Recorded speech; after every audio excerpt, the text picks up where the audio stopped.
او خو موسیقی یک ایام دارد، یک وقت دارد نیست؟ اما کار دنیا یک وقت دارد. ایام مستی و جوانی و در جوانی آدم اما کسب خدا، هر کسبی که داشته باشه با او بسیار شوق و علاقه خاصی دارد. بدون از اینکه عمر بالا بالا رفتن گرفت دیگه او همو کسب و کار و همو قوت همت و شوق و ذوق خودش خلاص میشه، یا جد ندارد.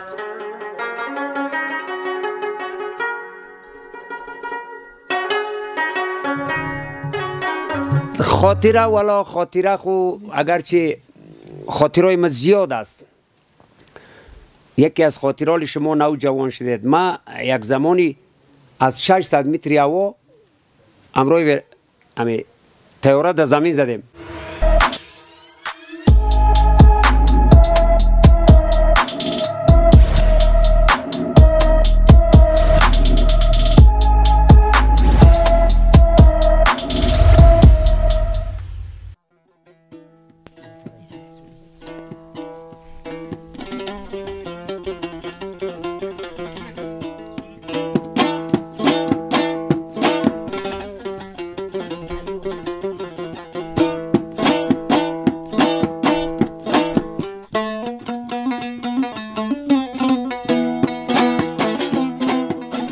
سلام، امیدوار هستم که شما جور و صحتمند باشید. ما می رفتیم به ولسوالی زیبار. یکی از دوستای ما گفت که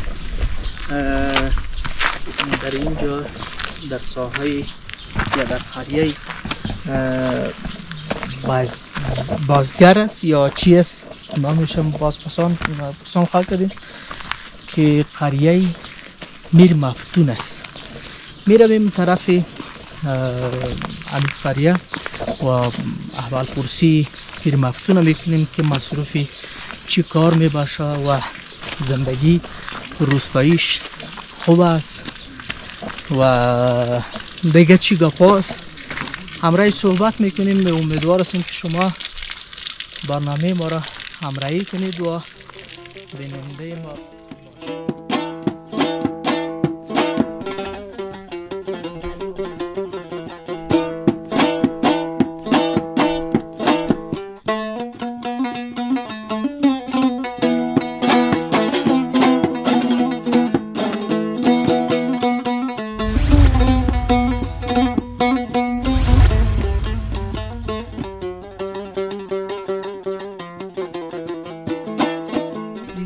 خانه میر مفتون صاحب است. ما انتظار میکشیم که مفتون صاحب به بازگشت میزنیم. چی حال داره؟ صحتتان خوب است؟ سلام علیکم. شما خوب هستید؟ مفتون خوب هستید؟ در بالاتر نشینی رای تاریکی شدید. رای روشنی ها بشینید.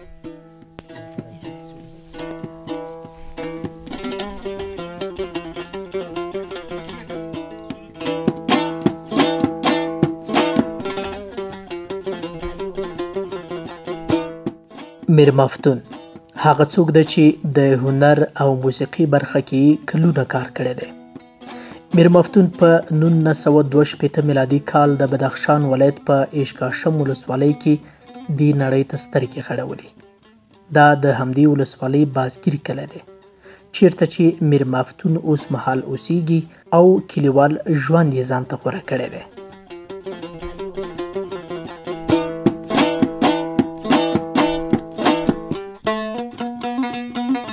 هغه له 8 کلنۍ د موسیقي برخې ته مخه کړې وه چې په دغه موده کې ډېرې سندرې ویلې دي. میر مفتون ولې او په کوم دلیل د موسیقي له برخې لاره بېله کړه؟ په دې خپرونه کې مو ورسره خبرې کړي او پر جالبو کیسو راسره غږېدلی دی.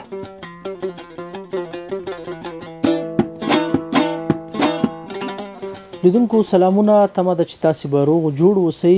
موږ راغلي یو د اشکاشم ولسوالۍ یو قریې ته چې دلته د هنر د برخې استاد چې ډیر محبوبیت لري په افغانستان او د دې ترڅنګ په ټوله نړۍ کې زیات شمیر هیوادونه چې هلته زموږ هیوادوال اوسیږي مینوال یې زیات دي. موږ هم راغلو تلو زیباک ولسوالۍ ته، نو د استاد پوښتنې ته هم راغلو. ما ویل چې پوښتنه مو وکړو او لږ خبرې به مو ورسره وکړو ډیره مننه استاد چې وخت مو راکوم. چطور از زندگی شما خوب است در قریه؟ شما سلامت باشید. در قدم اول آمدن شما را به این قریه دوردست و این قریه‌ای که هواش اینو می‌بینی که قریب سر شده خوش آمدید میگم. بعد یک سلام هم خدمت بیننده‌های محترم شما که صحت سلامت باشید، زنده باشید. بخیر باشین. استاد امی موسیقی او چی خوب رفت پشت کار خود. حالا بخیر مصروفی چی کار می باشید امی روستایی زندگی؟ شما سلامت باشید. اگرچه ما که در افغانستان زندگی میکنم اما مردم خبر دارد که ما به این جای نرفتیم. ما می خاک خود دوست میدارم، ما می قریه خود دوست میدارم، ما وطن خود دوست میدارم. امی جا هستیم. او خو موسیقی یک ایام دارد، یک وقت دارد، نیست؟ اما کار دنیا یک وقت دارد. ایام مستی و جوانی و در جوانی آدم اما کسب خدا هر کسبی که داشته باشه با او بسیار شوق و علاقه خاصی دارد. بدون از اینکه عمر بالا رفتن گرفت دیگه او همو کسب و کار و همو قوت همت و شوق و ذوق خودش خلاص میشه، حاجت ندارد. و با آنم که ولی موسیقی و گپا چند ممنوست در افغانستان قبولش داریم، ما هم ممنوش کردیم دیگه. اینجا در قریه دیگه خیلی با ما معلوم که در اطراف اینمی دیقانی است و مالداری است و گوداری است و علمی مصروفی اینمی دراو هستیم و قطعی دیقان دراو میکنیم و علف میاریم و اینمی طور مصروف هستیم در قریه. خب بسیار خوب. مفتون صاحب من اولادا چند دارید؟ ما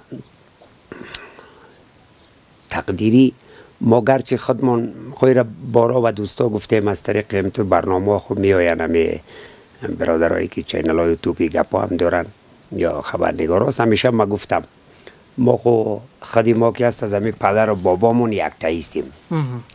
این پدرمون هم یکی بود و خودیم هم یکیستم و با خودم یک بچه دارم و آلی یک بچه باز با بچه هم خدا داده و خدا با او زیادتر بته مورواری یکی نباشه.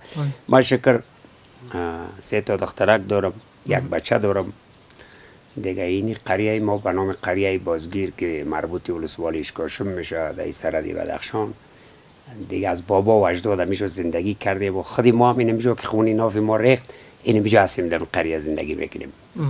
بخیر و سلامت باشین. و بچیت مصروفی همیشه چیز کار می باشه یا؟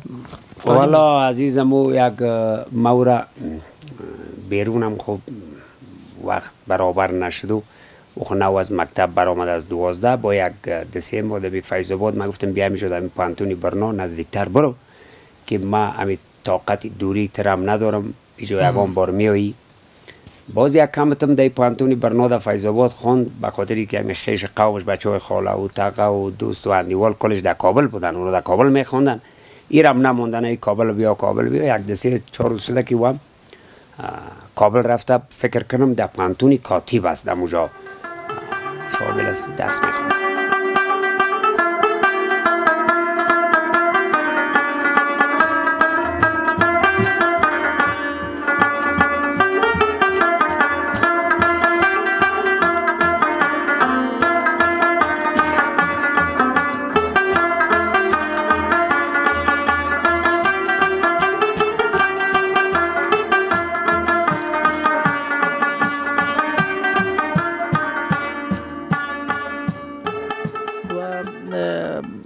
در اینجا گردشگرها که می پالیتان پرسانت میگونه یا نه؟ والا این همیشه یک دوتا بچه ها از ایراد بودن بسیار بچه های خوب بیچاره در پایان هم خیمه شون بود. شب همیشه پیش من نشیدن همیشه آمدن عصر خیر راستی و قوم ایراد هم مردم ایراد هم خوب مردم هستن. ما یک 2 باری که ایراد بودم بسیار قدر عزت کرده بودن و بسیار احترام. بعد همیشه که یک پاله چای خوردن و شب هم نشیدن و فقط به خاطر دیدنت آمدیم. باز رفتن دیگه همونجا شب خواه شدن مسلیدم و خیمه شون ما گفتیم یه هوا سرد است گفت ما این در کوه یخ میریم گفت چیز میکنیم. ما گفت خیلی تشویش شما رو داشتم دیگه. این یکان دوستا همینطور کسایی که یوتیوب گپا داره خب میآید که یک چند دقیقه گپ بزنی یا گزارش بگیریم صحبت که خب ما بروی دوستایی چی گفتن نمیتونیم که ولی دیگه این ما در خدمتشون هستیم. این میشه دیگه. بخیر باشین. و رویه حکومت امرای چیه خوب است یعنی چیز والا عزیز ما در زندگی از وقتی که ما از مسابقه ما در دورانای حکومت دکتر صاحب نجیب ما صاحب منصب بودم. در اون وقت هم که مثلا جنگای گپا بود ما به این جنوی نه کاری داشتیم و نه باری داشتیم به فضل احسان پروردگار همگی به ما احترام داشتن برکت خدا. و حالی هم همه مردم میفهمه که ما تمام مردم خب برآمد از کشور رفت ما در نمی وطنم هستم و ما دیگه هیچ مشکلی ندارد فضل خدای کریم رای ما از خدا آرامی و آسودگی و صلح و امنیت و برادری را میخوایم فقط ما همین را میخوایم و مسابقه مو آنری هم که داشتم در چوکات آنرم هم همی آنری ما را میخواست که یک صمیمیت و یک برادری و یک دوستی در کشور ما باشد دیگه ما به ما به هیچ کس نه کاری داره و ما به کسی کاری نداریم و دیگه احترام میکنن دیگه. مفصول زیاد همی هنرمندان که بود از افغانستان برآمد اما بر شما تو یک چانس یک چیزی برابر شده است که شما بروید یا نه؟ ای عزیزی دلم ما از دستی که ما خو یک بار سابق تقریبا یک 17-18 سال پیش مرا شاه هلند خواست ملکه هلند من کشوری هلند رفتم که حالی هم دموش رو میشناسدم امو بچه شالی رئیس جمهور است دمی روزا هم همی تو روالشان آمد که همی مفتون چی حال دارد خوب است ما گفتیم ما خوبم ما جورم فضل خدا زنده هستیم همی جا و دیگه دوستان بسیار دعوت کردن جرمنی هم دعوت کردن هلند هم دعوت کردن فرانسه هم یا بعضی دوستای دیگه که اگر تو میبرایی از افغانستان ما میتونیم که ترا از گفتم ما دیگه دای سری پیری کجا بریم بدری امری ما 60 ساله شد اینی دمی وطن پدرمون ای تلتجق دا باکی بونیم ای روزگارمون باکی بونیم ای خانمون باکی ایلا کریم که ما بریم خدا واره و در بدر کنیم خو اینمی وطنی ماست اینمی جو در وجبی از خاک ما شریک هستیم اینمی وطنمون است همی خاکیم است دلم به خاکم میسوزه داخل بسیار پر میسوزه من نمیتونم راستی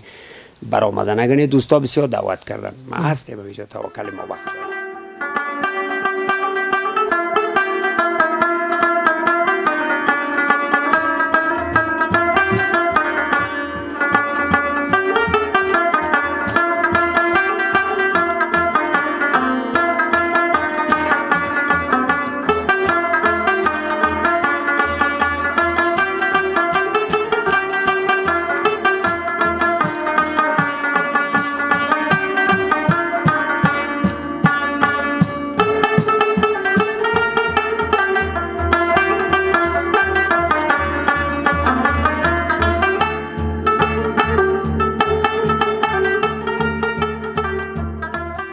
خاطره والا خاطره خو اگرچه خاطرهای ما زیاد است یکی از خاطرهای شما نوجوان شدید ما یک زمانی از 600 متر هوا امروی طیاره در زمین زدیم هلیکوپتر ما در زمانهای حکومت دکتر صاحب نجیب ما صاحب منصب بودم ما در سیاست دنیا کار ندارم نه کسی که دوست دارم دیگه ما اینی میتره دوست میدارم ما غرض ندارم که بعد کی دشمن است خب ما کسی که دوست میدارم بعد اینی به میجا آمدیم امروی طیاره هلیکوپتر بعد ولسوالیش کاشم رفتیم تقدیری این طیاره واریس کرده ما قیادم هم نمون طیاره واریس کرده از 600 متر هوا انجین از خاموش میشه ای در زمین میافته عزت در زمین 15-16 نفر در داخل بود مرد همگیش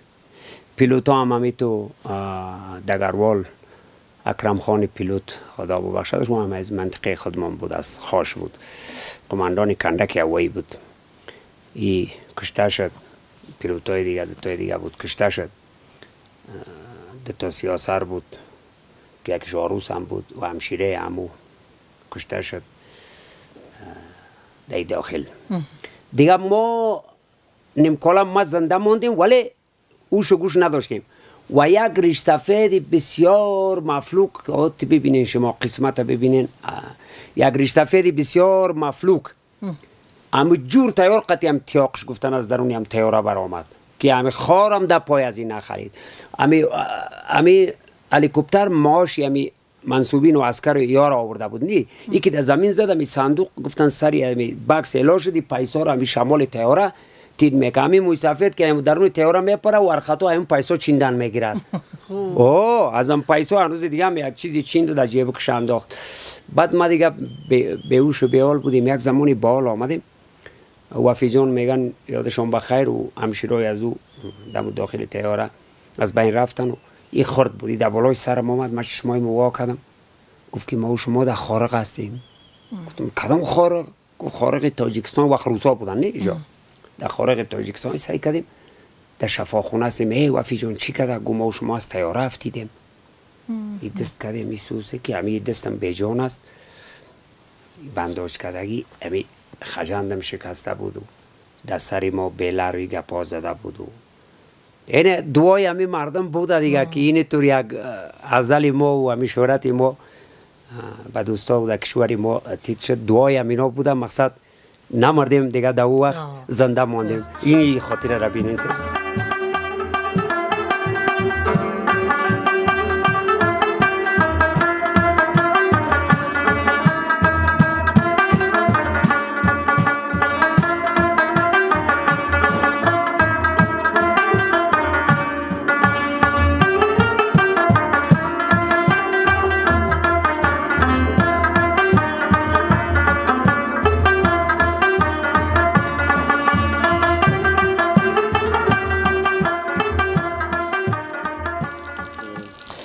لیدونکو لکه څنګه چې مخکې موږ یادونه وکړه چې ماغه تراغلی او د مفتون صاحب کلی ته نو دغه کلی چې دی پراخه کلی دی او خلک په بیلابیلو کارونو بوختي نو لموږ سره ولاړ کس چې دی هم شاعر دی او شعرونه هم لیکي په فارسي ژبه نو لده به پوښتو د مفتون صاحب په تړاو او د دې ترڅنګ د دغه کلی په تړاو مهرباني اسم شما چیه؟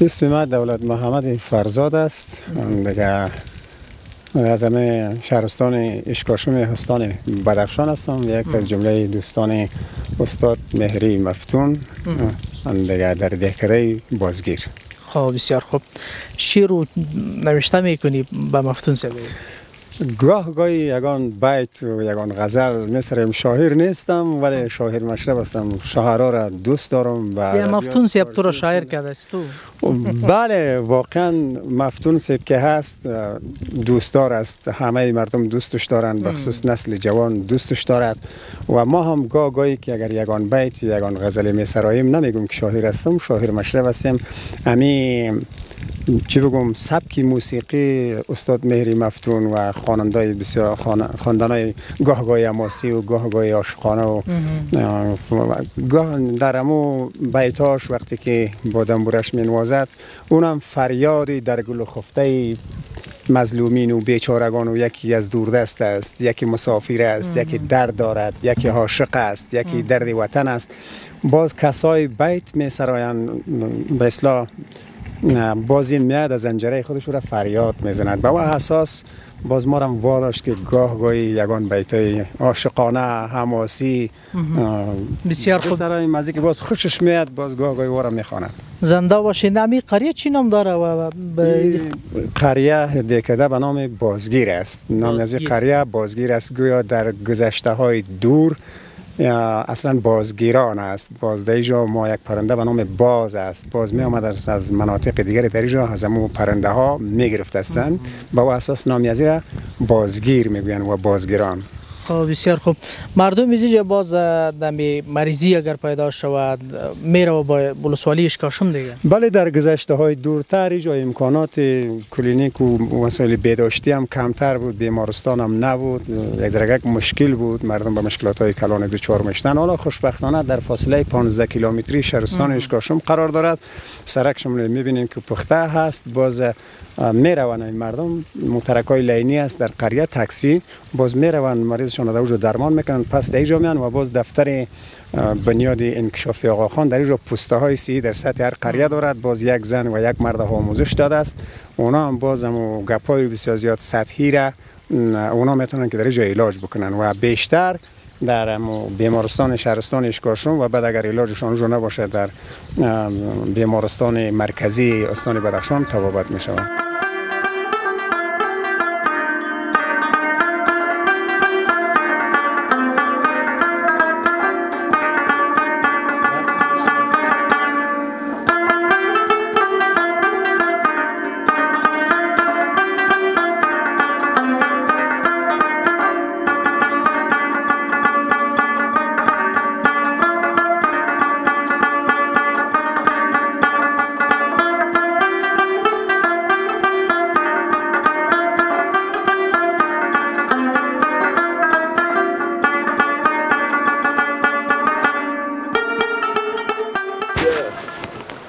درنو لیدونکو، تاسو د بدخشان ولایت په اشکاشم ولسوالۍ کې د بازګیر کلي کې زموږ خپرونه ولیده چې په دغه کلي کې استاد میر مفتون چې له نامه سره ټول خلک اشنا دي، زیات شمېر یې پیژني که هغه په هیواد کې یا هیواد نه باندې دي، ځکه هغه د موسیقي او د هنر برخه کې ډېر خدمتونه کړي دي. د هغه سره مو هم کیسې وکړي، دغه کیسې هم تاسو واورېدې په خپرونه کې او د دې ترڅنګ د هغه د ژوند په تړاو وغږېدو. تمه ده چې تاسې د خپرونه راسره لیدلې اوسئ. تر بلې خپرونې جاوید رازمند او د کمرې برخه کې زین الله محبوبي ته اجازه ورکړئ. هر چیرې چې هستئ ښه ده، بد اوسئ. د الله په امان.